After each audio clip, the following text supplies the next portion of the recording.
नमस्कार, आप देख रहे हैं आर्या न्यूज। मैं हूं आपके साथ सत्यम गौर। रुक करेंगे उत्तराखंड की कुछ अहम खबरों का।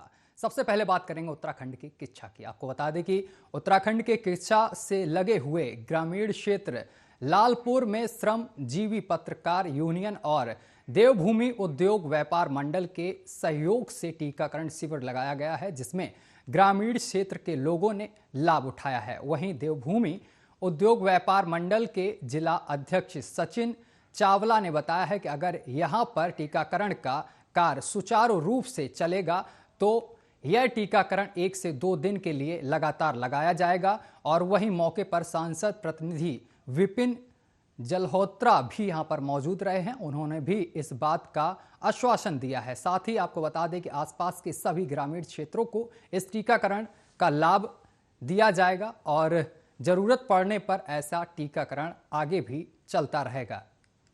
तो आपको बता दें कि कोरोना से निपटने के लिए अब टीकाकरण शिविर लगाया गया है। इस दौरान यहाँ पर लोग पहुँचे हैं, बुजुर्ग लोग पहुँचे हैं जिनको टीका लगाया गया है, क्योंकि कोरोना के आंकड़े लगातार बढ़ते जा रहे हैं और कोरोना से लड़ने के लिए पूरा देश अब एक साथ है। और साथ ही यहाँ पर जो सोशल डिस्टेंसिंग है इसका भी पालन किया जा रहा है। साथ ही 2 गज दूरी, मास्क है जरूरी। लोगों के चेहरे पर आप मास्क भी देख सकते हैं इस दौरान। और लगातार कोरोना के आंकड़े उत्तराखंड में बढ़ते जा रहे हैं, जिसको लेकर सरकार ने कई कदम भी उठाए हैं और यहां पर टीकाकरण शिविर का आयोजन किया गया है किच्छा में, जिस दौरान आपको बता दें कि यहां पर साथ ही लालपुर इकाई देवभूमि उद्योग व्यापार मंडल का भी धन्यवाद देना चाहता हूँ कि इतनी अच्छी व्यवस्था यहाँ पे करी गई लालपुर में। और जैसा कि आपको ज्ञात है कि 1 तारीख से वैक्सीनेशन 18 साल से ऊपर के लोगों को भी लगेगी, जिस वजह से भीड़ बढ़ने की आशंका है। तो ऐसे में ये सही समय पर सही डिसीजन लिया गया। लोग भी यही कह रहे हैं कि यहाँ पे आ रहे हैं, कई लोग यहाँ पे वैक्सीन लगा के जा रहे हैं। उससे पहले भीड़ बढ़े तो कम से कम जो 45 साल से ऊपर के लोग हैं उनकी वैक्सीनेशन जितनी जल्द से जल्द पूरी हो जाए वो उतनी ही अच्छी है।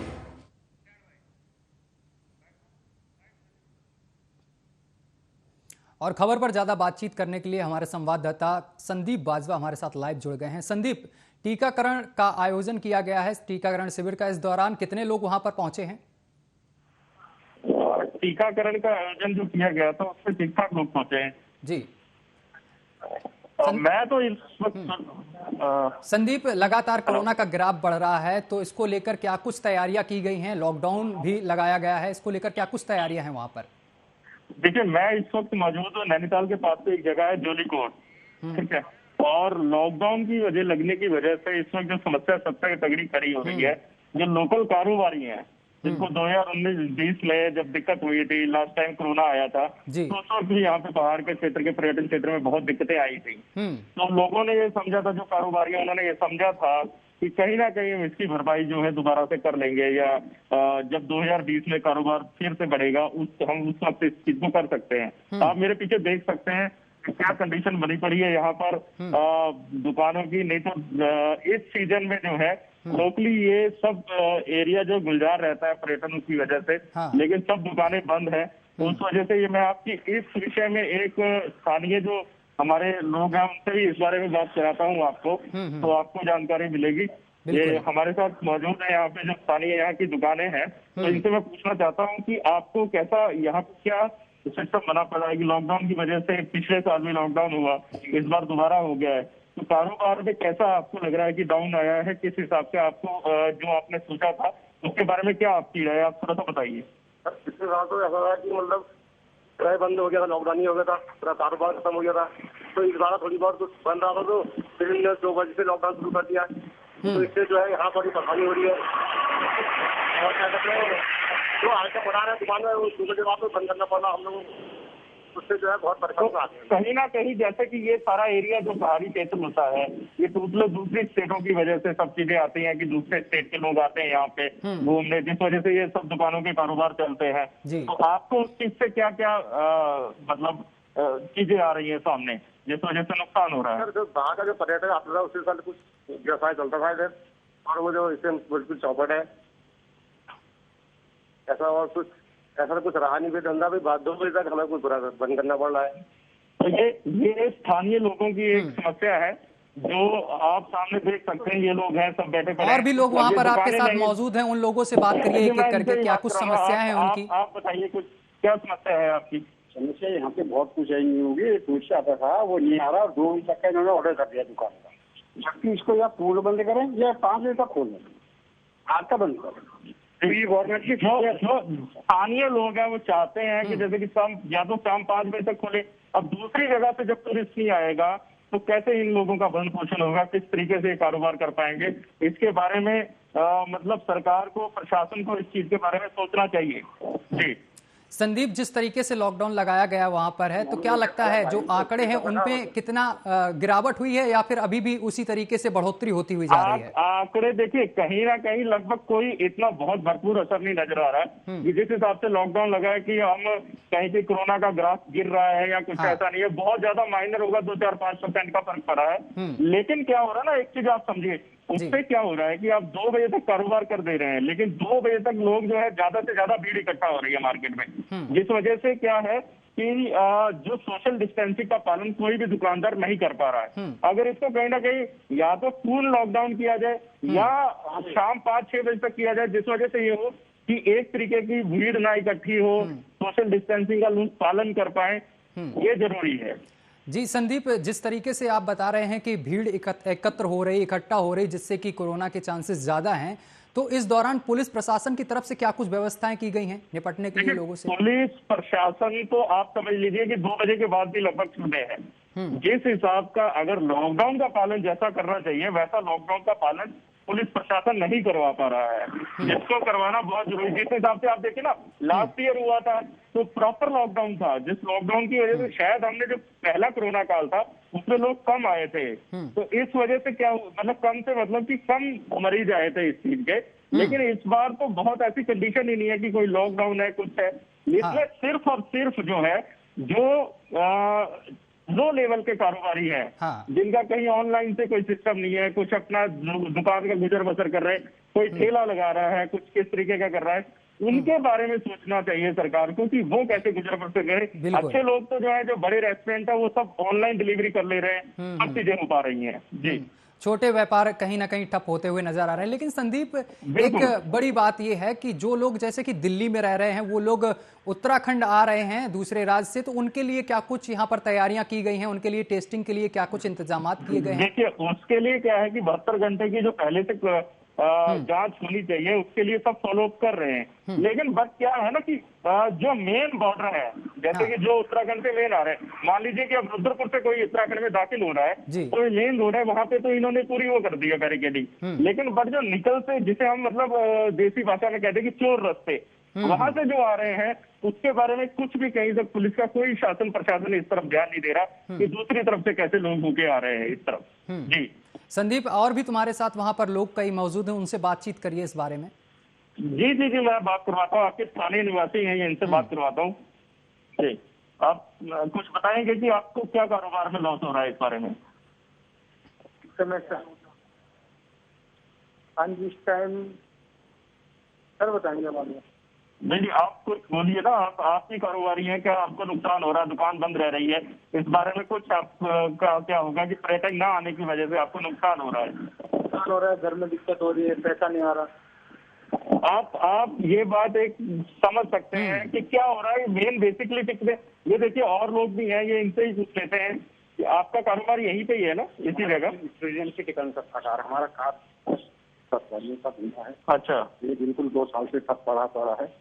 अभी थोड़ा स्थिति ठीक रहेगी 2-3 महीने, उसके बाद फिर वैसी हो गया। तो कहीं ना इनका भी कहना वही है कि 2020 में जो दिक्कतें आई हैं वो दिक्कतें फिर से चालू होगी। देखिए, कहने का ये कि मार्च के बाद जो है, अप्रैल मई जून, ये जो होता है पीक सीजन होता है कारोबार का पर्यटन के क्षेत्र में।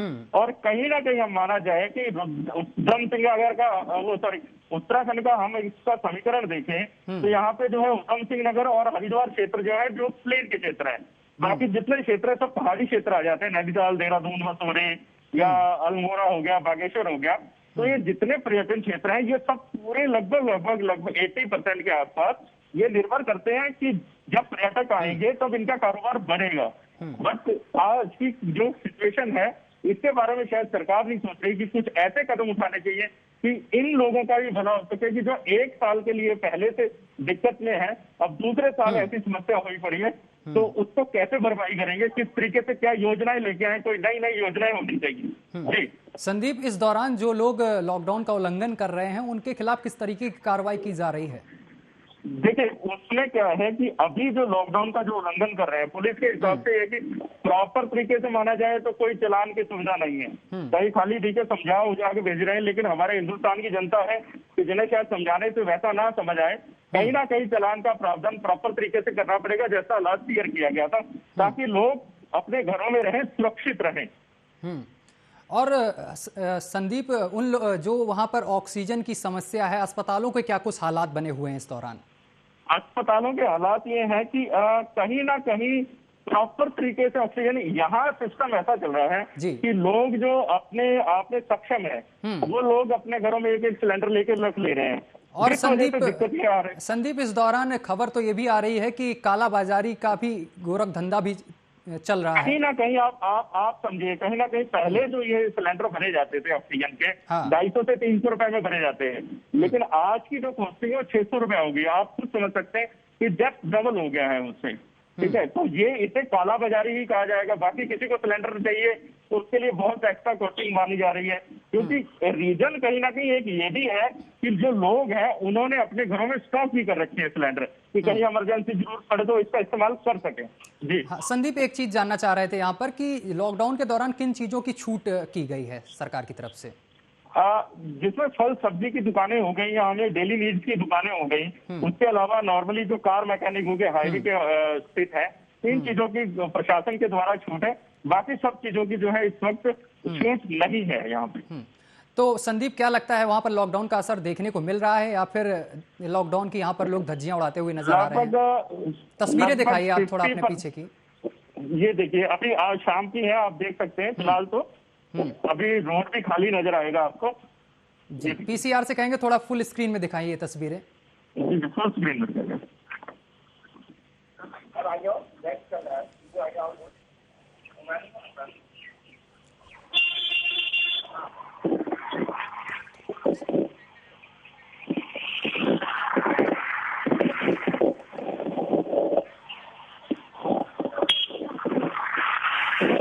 फिलहाल मैं आपको एक चीज और बताना चाहूंगा। कुछ लोग हैं आपके पीछे, उनसे भी बात करिए। शायद वो दुकानदार हैं वहां पर जो लोग खड़े हैं आपके पीछे, उनसे भी बात करिए कि लॉकडाउन का कितना असर देखने को मिल रहा है और कारोबार में कितना कुछ यहाँ पर घाटा देखने को मिल रहा है।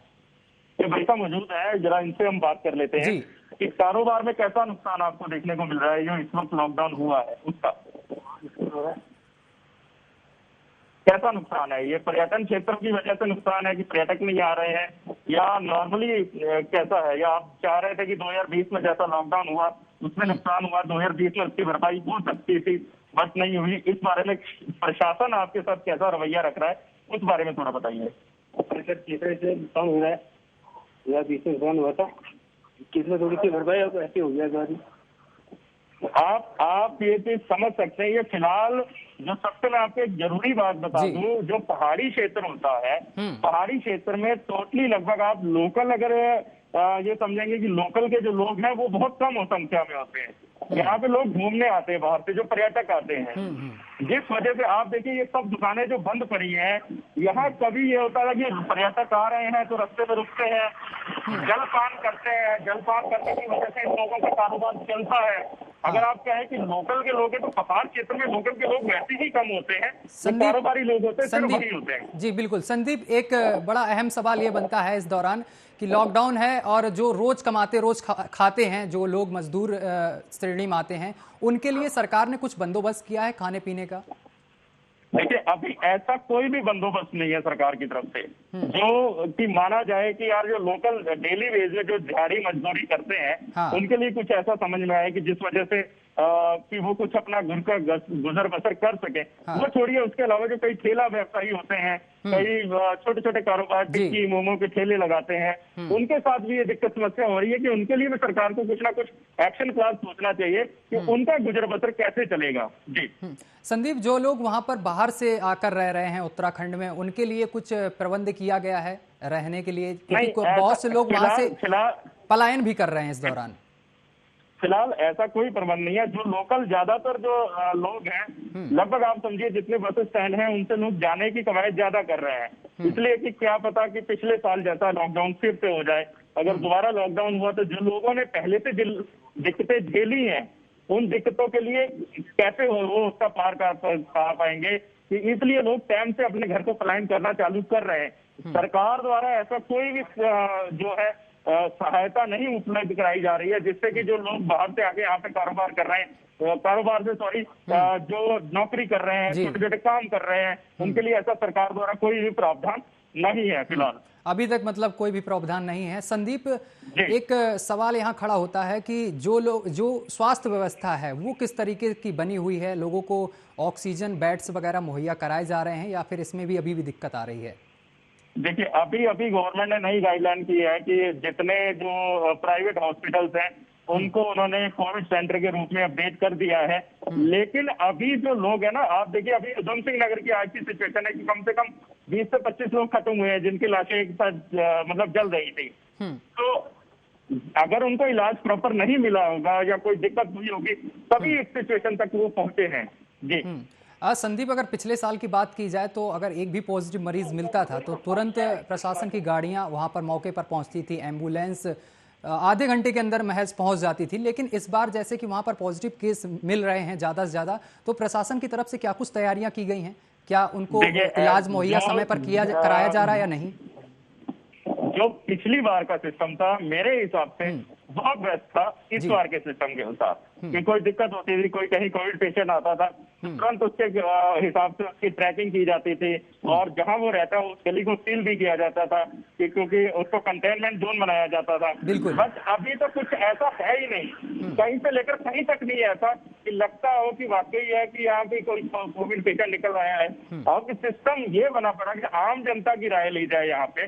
तो आम जनता का कहना ये है कि ऐसा है कि अब पता ही नहीं है किसको कोरोना है। पहले कहीं ना कहीं ये तो होता था कि ठीक है अपने घर में है, सेफ है, अब तो किसी की कोई ट्रैकिंग ही नहीं है। जी ठीक है, तमाम बातचीत करने के लिए बहुत बहुत शुक्रिया आपका संदीप। चलिए, इसी बीच एक बड़ी खबर आ रही है, आपको बता दें सीरम इंस्टीट्यूट ने घटाए हैं वैक्सीन के दाम। इस वक्त की बड़ी और अहम खबर आपको बता रहे हैं, सीरम इंस्टीट्यूट ने यहां पर आपको बता दें कि वैक्सीन के दाम घटाए हैं। बड़ी खबर आपको बता रहे हैं, एक राहत की बात आई है सामने, जहां पर आपको बता दें कि सीरम इंस्टीट्यूट ने यहां पर वैक्सीन के दाम घटाए हैं। कोविशील्ड की कीमत 400 रुपए से यहां पर घटाई गई है। वहीं आपको बता दें कि राज्यों को अब 300 में मिल सकेगी कोरोना की वैक्सीन। यहां पर दाम घटा दिए गए हैं, अब सभी राज्यों को यहां पर 300 रुपए में मिल सकेगी कोरोना की वैक्सीन। कोविशील्ड बना रही सीरम इंस्टीट्यूट ने ये बड़ा फैसला किया है। यहां पर आपको बता दें कि वैक्सीन के दाम घटाए गए हैं। इस वक्त की बड़ी और अहम खबर आपको बता रहे हैं, सीरम इंस्टीट्यूट ने घटाए हैं वैक्सीन के दाम। एक राहत की बात सामने निकल कर आई है। कोविशील्ड की कीमत आपको बता दें कि 400 रुपए से घटाई गई है और इसकी अब जो कीमत है वो आपको बता रहे हैं राज्यों को अब 300 रुपए में मिलेगी वैक्सीन। तो यहाँ पर दाम घटाए गए हैं। लगातार लोगों को यहाँ पर दिक्कतों का सामना करना पड़ रहा था और साथ ही इलाज में काफ़ी पैसा खर्च करना पड़ रहा था, तो वहीं अब लोगों के लिए एक राहत की खबर आई है। सीरम इंस्टीट्यूट ने वैक्सीन के दाम घटा दिए हैं और 400 रुपए जो थे अब 300 रुपए में मिल सकेगी आपको वैक्सीन। तो ये बड़ी और अहम जानकारी आपको दे रहे हैं, जहां पर आपको बता दें कि अब राज्यों को 300 रुपए में मिल सकेगी वैक्सीन। लगातार कोरोना के आंकड़े बढ़ते जा रहे हैं और वहीं अब इसी बीच एक बड़ी और अहम खबर निकलकर सामने आई है, जहां पर सीरम इंस्टीट्यूट ने वैक्सीन के दाम घटाए हैं। चलिए आगे बढ़ेंगे, उधम सिंह नगर की बात करेंगे। आपको बता दें कि उधम सिंह नगर के बलुआ सिसैया गांव में आपको बता दें झोपड़ी में अज्ञात कारणों चलते आग लग गई है, जिसके चलते आपको बता दें घर में रखा सारा सामान जलकर खाक हो गया है। वहीं आपको बता दें कि ग्रामीणों ने आग पर कड़ी मशक्कत के बाद यहां पर काबू पाया है। तो ये तस्वीरें आप देख सकते हैं किस तरीके से झोपड़ी में आग लगी और आग लगने से पूरी झोपड़ी जलकर खाक हो गई। साथ ही इस झोपड़ी में रखा सारा सामान जलकर खाक हो गया। वहीं इस झोपड़ी में एक मवेशी भी बंधी हुई थी, जिसका यहाँ पर वो भी जलकर खाक हो गई है।